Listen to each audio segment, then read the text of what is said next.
note takers, all the AIs. I'm an AI. Didn't mention that, so that's a You cool didn't little need to. twist. You didn't need to. Yeah. So I'm just letting Um, everybody in. Wow, this is a record. This thing keeps growing. I don't know. Maybe we're onto something, buddy. It looks like it. You keep telling me we're going to get down to 10%, but it doesn't happen. We're only supposed to have 5 people now, statistically. We got the Brady bot though. That's good. So yeah, let me kick it off. Please Welcome, note, the welcome. call is being recorded.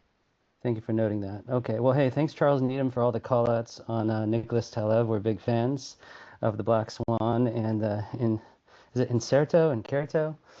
Yeah, I've always wanted to write a book like that. Please note, the Um, call is being recorded. yeah, you can all record. Okay. So I don't know how many of you have actually gone and read the frame. Let's be honest. Have you read the book? Whole book? Okay. Please How note, about the some call of is the being book? recorded. Okay, that works. So that's the beauty. We're going to get into the first law today. So there's this concept, and I wanted to unpack it with Johnny together and separately because I see it as non-hunger or non-neediness or the principle of disinterest. And there's kind of a paradox in it because I'm known for prospecting and outbound and going after clients. And how do you hold a high status or frame when you desire someone to get their money, to get their time, their attention? How do you hold high status going after that? And so there's elements of influence from Oren Klaff to do that. There's elements of influence from behavioral psychology, persuasion, Cialdini, lots of ways to do it.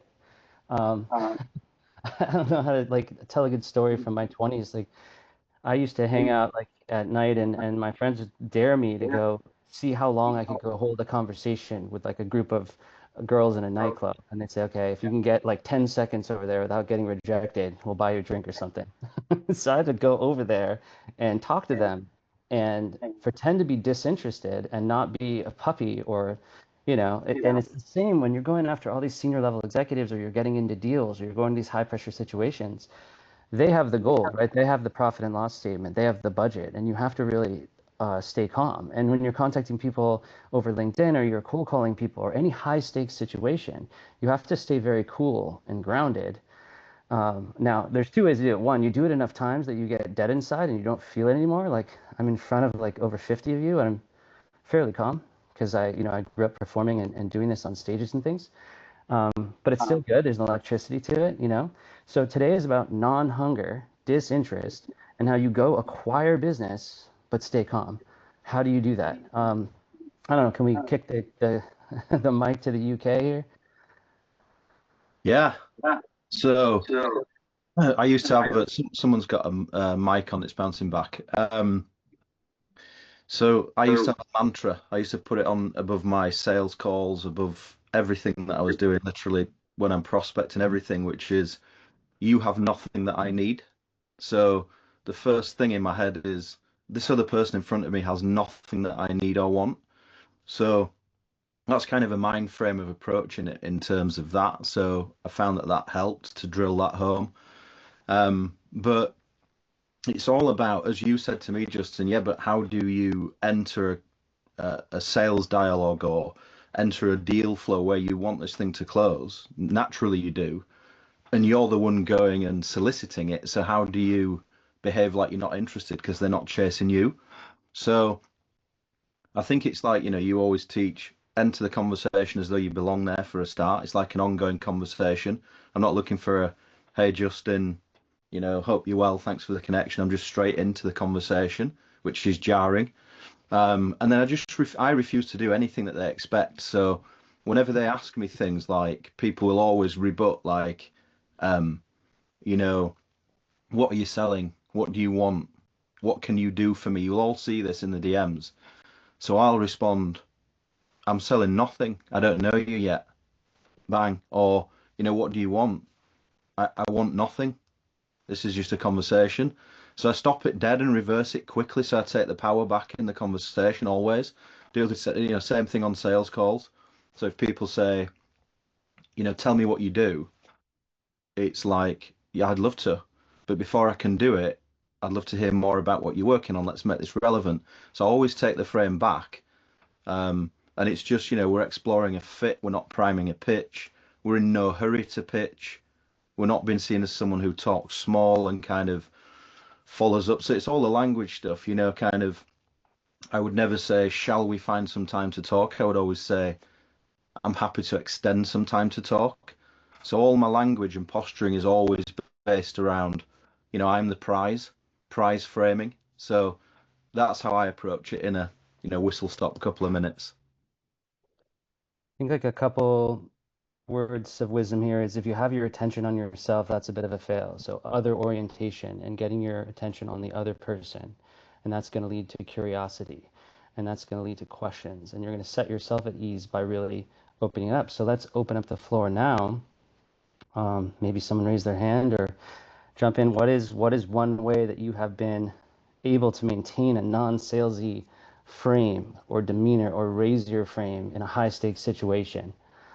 Does anyone have a share? Someone must. 60 people? Dang. I can go. I don't know if this is high stakes. It's by far not millions of dollars, but because my mastermind is so often, it's 5 times a week. I always tell people if you're not ready to do the work, like if you don't trust yourself to do the work, then don't bother because it's going to be a waste of your time. How comfortable are you getting in front of that big group now that you do it every day? Really comfortable. Yeah, you're comfortable here too, right? With 50 Oh, people. It's pretty cool. Troy King, with your hand up. Welcome. Yeah, sorry about the lighting. Uh, what works for me every time is gratitude. So I got my cup full, know lots of people, have lots of prospects. I'm able to reach out to lots of people. I don't need this particular deal. I'm just out there connecting with people I can add value to. Great. Love it. It's a good one. John Do you Stevenson. find, just on that one, Troy, do you find that that's all well and good, kind of having all those, but at what point are you converting those into business? Because it's easy to have like tons of conversations, but there needs to be a point in which, we're closing or converting them into some kind of revenue or some kind of relationship or engagement. Absolutely. Well, I So mean, they're the ones that are partners in the close, though, because you've already established the added value at that point. You've come to a solution, you've defined it, it meets their needs, and they're the ones that want it closed. You're not pushing for a close. You're partnering with them in a solution. Great share, Troy. It's nice to have the name King. That's cool. Let's go John Stevenson, then Fiona. I was just going to say that I kind of look at it like this. I'm not needy because if there's nothing that I can do to help you and we're never going to do any business together, I'd rather know that now. Like that's what I'm really trying to understand. So what Johnny said, exploring a fit, not priming a pitch. I thought that was awesome. I'm stealing that, Johnny, and no retribution for you on that one, by the way. But gonna definitely use that. I think it's just that. Like I'm not really needy. I want to know if we can do something together. And if not, I'd rather get out now. I don't want to burn a bunch of cycles on someone who's never going to buy anything. Yeah. Love that.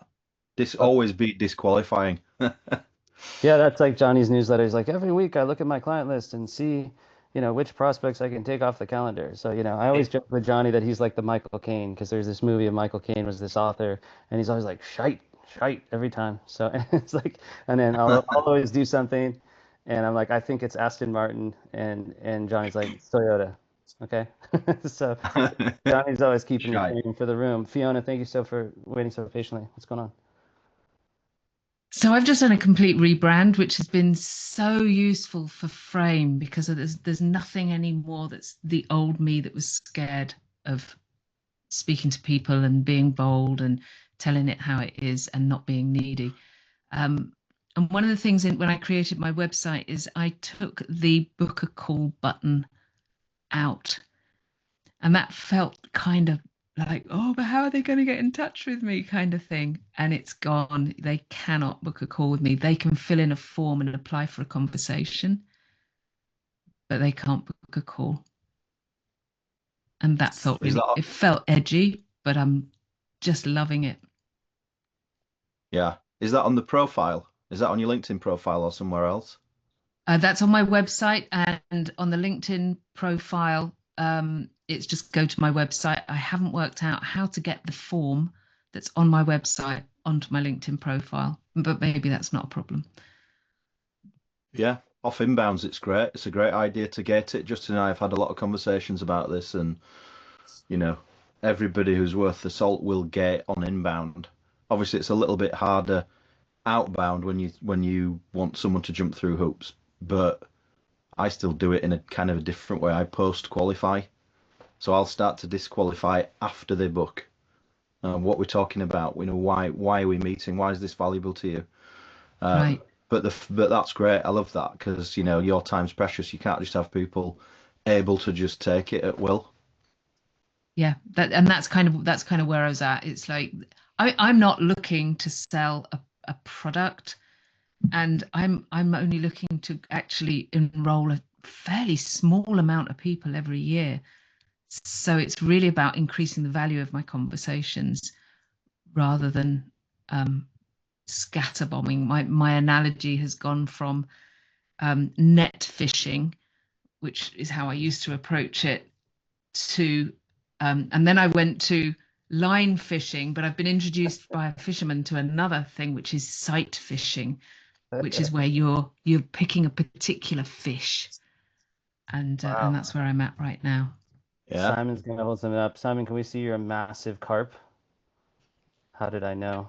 Is that a euphemism? Yeah, That's let's not. usually a high frame Excuse very me. careful. Yeah. Sorry, I'll bow out now. Amazing share, Fiona. Yeah, And I that remember was I great. struggled to actually contact Fiona. I had some people intro me to her initially because I added her on LinkedIn brazenly without a personalization, and I got introduced, and it's been really rewarding. So get to know Fiona, follow her site and LinkedIn. Lisa, what's going on? Hello. I try and focus on the problems, and I learned this from a mentor. And the analogy was if the person that you're attempting to work with, if you picture like a train track and they have multiple trains, what are the trains that are getting stuck in the station? And quickly identify those in collaboration with the person that you're attempting to serve, and get to quickly what trains that you can't help them with. And so for me, when I don't think like, oh, I want to close them, or oh, what's in it for me? I just focus on the trains. And it's like, okay, we've got, what are your trains? What next one? What's keeping you from getting from where you are now to where you want to go? And then I kind of call it calling out the elephant in the room. It's like a lot of people are like, oh, I'm not going to mention that, or let's slide this under the rug because I'm probably not the best person for that. But if I tell them, it's going to ruin this deal. I try to highlight those first. Find the trains that you can help and that are stuck in the station. And even more importantly, find the trains that are important to them that you can't help with. And then you just don't waste your time. So that's my kind of strategy. Call Yeah, I the love it. elephant out in the room as quickly as possible. Fantastic. Thanks so much for sharing it. Yeah, it's good. I often find as well that at the start of a call, the start of a sales call, a typical thing a prospect will do, and maybe it's subconscious because they're not all pre-programmed with a prospect manual, but they'll throw those red herrings in and try and flip the frame inadvertently by kind of saying to you, how can you help, Lisa? How can you help me, Lisa? And so a good way is what you've just said, is very early saying, look, I don't know if I can. I mean, I don't know if I even want to. I don't know if you want me to, but that's why we're here, right? So it's kind of the same thing. It's hands up. I don't know if I can help you, but let's explore it. Yeah. And that approach is authentic and it disarms them because no one wants to be sold, right? They want to be Yeah. led. And if they know that early on in the conversation you build that trust, then you're golden. Yeah, 100%. Well, We're gonna go to Moritz and then Mark. There's some things that really signal need, like when you say, "I'd love to meet with you," and close a deal and take your money. Like you don't say the rest, but the word love is dangerous. However, I'd love to learn more about your business. I'd love to learn more about your challenge, explore the use case, other oriented, not commission oriented.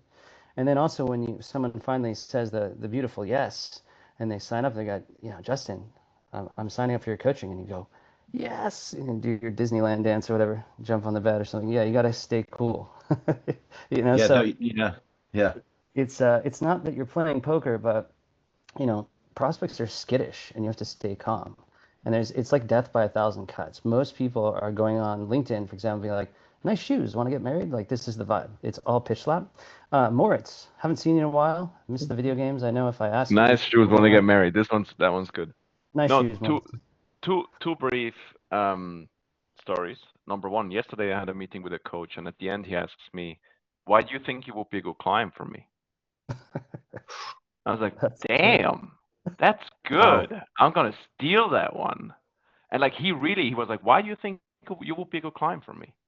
Why you were not one of these other guys that was here earlier today?" Second one, also on the showing disinterest, never accept the first offer. I have seen that so many times.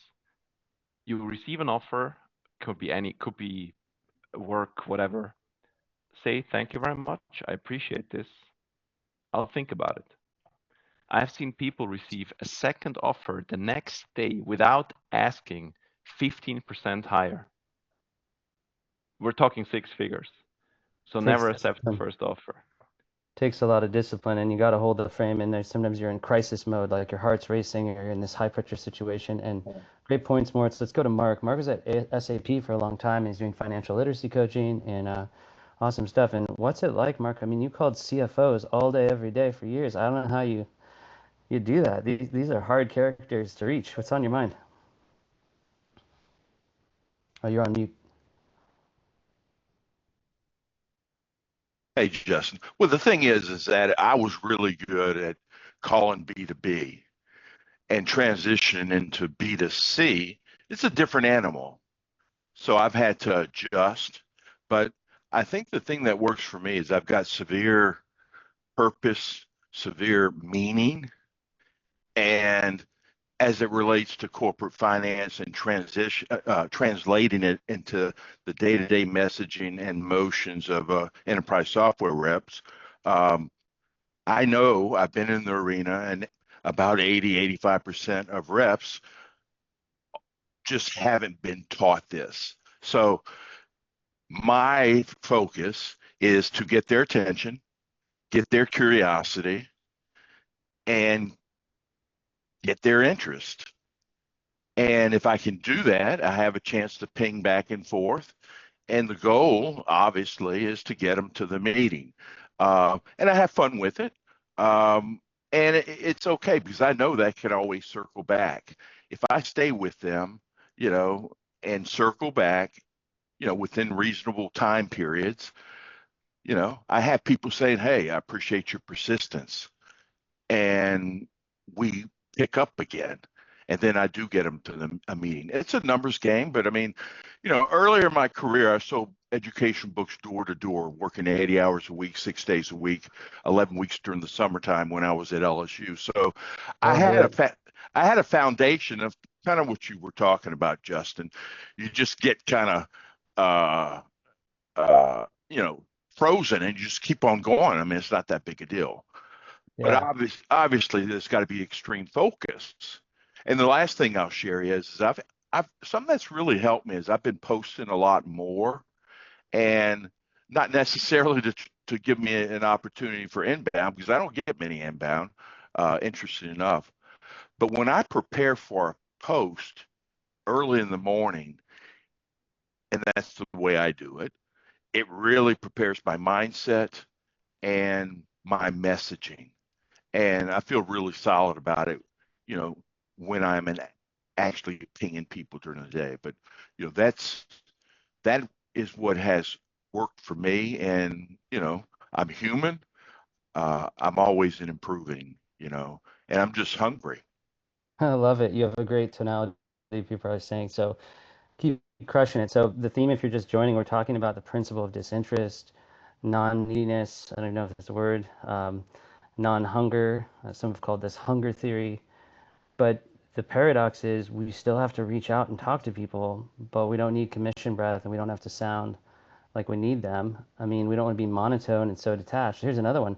How do you stay passionate about your mission and what you're doing and wanting to transform their lives or business, but not sound so passionate that you're really passionate about helping their business? You know what I mean? So I know you can fire it up or something like Grant Cardone or Wolf of Wall Street, you know? Uh, Olympus attack. So who wants to go? Who else we got? Tactics, tools for high frame communication. And can I say something? Please. So for me, it helps to focus on the person that I'm talking to. So basically, like in a normal human to human conversation, and then I'm not kind of thinking about myself, and I'm not thinking about how to respond. I'm thinking about what they are saying, and that at least partially prevents me to kind of be too enthusiastic about what I'm selling, because I'm just listening to them and I'm responding to them. I'm not kind of waiting for the moment to say something without any connection to what they said. And I think they will notice the passion if I'm kind of transferring the information about how can I help them by responding to them, by kind of showing that I'm listening, so that they will notice the passion. I don't have to kind of play it or overplay it. At least that's what I was using, and yeah, it was always kind of helpful. Awesome feedback. Who's still afraid? Who still feels nerves every time they get up in front of people? Anyone want to boldly share? Raise of hands. I sometimes get a little nervous, you know. I think it's healthy, right? Unless you're an AI, Justin. I think it's healthy. Yeah, it's more like I'm doing a brand new deck. I have a tendency to just like throw myself in deep water. I'll just like build a deck and never even practice it and just show up and just start winging it Dave Chappelle style. And I'm kind of like, I hope this is gonna work, and then everything kind of calms down. But You know who I think said it really well, Justin? I don't know if anybody else in the room's an Elvis fan, but I've always been a massive Elvis fan. And he used to get petrified. I mean, the greatest performer of all time got petrified before every concert. And they asked him why, and he said, because for this audience, it's the first time they've ever seen me. And so, I think that's why we get like that, because we care and it matters. Yeah, so we only have about 4 minutes. Does anyone want to make a bold or vulnerable share? Anything on this topic? I can't, for some reason, raise my hand. I don't know if you guys can hear me. We can. Oh, is it okay if I talk? Yeah, go. I was just reading this book by Josh Pais, and I come from acting. My name's Nicole. Hi. And his dad worked with Einstein on particle theory, and they were talking about nerves and all of that just being like a physical experience. And I've heard lots of people talk about the idea that these nerves are just sort of a physical experience. So if you literally like focus on things in the room, or I know that the gentleman before just talked about focusing on the other person, but I also thought it was sort of an interesting thing just to think that it's just atoms moving around really fast, which I thought was kind of an interesting reframe. But yeah, he has a book called Lose Your Mind, which is kind of a cool concept, but definitely comes from sort of the acting and the physical experience. That's amazing. Love that. Yeah, Nicole, awesome share. I know you've done some really cool acting stuff, and I think you have a reel out there somewhere on YouTube that I found, which is cool. Thanks. Deep cuts. Deep cuts by Jack Handy. Okay, awesome share. Who has a technique or final thought, and then we'll just kind of wrap it up.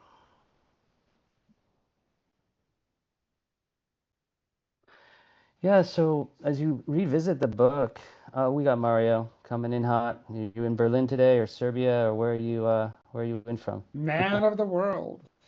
Man of the world. Yeah. Well, I've used one technique for the past, I would say, 20 years. I know someone in the chat mentions NLP, so I use something called Circle of Excellence. And whenever I go in front of people and whenever I do a talk, I would use that. So I don't want to get too deep into it, but just either Google or try to find what is the NLP technique. So Moritz, yes. So Circle of Excellence. And now it's automatic for me. So yeah. Amazing. Shout out to Circle of Excellence. Mario has it built in now. He just yeah, it's on the unconscious level. It's like I don't feel anything, like zero emotions when I come in front of the crowd. And the moment I get on stage, I get hyped and fired up and like a burst of energy. But it's now automatic. I can't imagine you hyped and fired up because your steady state is already sort of like Took the words out of my mouth. Rocket right there. Johnny, do you know Christian Reddick called me a rolling ball of energy. That works. Well, he wasn't wrong. Amazing shares. Johnny, you want to wrap this sucker? Awesome. It just flies by. Yeah, it's flown. I think it's been great. It's had a real great theme. And I think for everybody out there selling, which is most of us, one of the biggest ones I think is not to be in a hurry to pitch. And sometimes the ultimate frame is not to pitch. It's kind of to do the total unexpected, which is when someone says to me towards the end of a call, so how much do you charge? I've no idea yet. I want to go away and think about what we've just talked about. I'd like you to do the same. Why don't we meet again tomorrow? So sometimes taking away the price, taking away the fee and pushing it, hardest thing to do, but often the highest closing move. So maybe that'll help some people this week as we go close a ton of business in this group. Love it. And we'll be on time. What a high frame is that? Good to see everyone. Yeah. Awesome. See you guys. Thanks so much. Cheers. Thank you.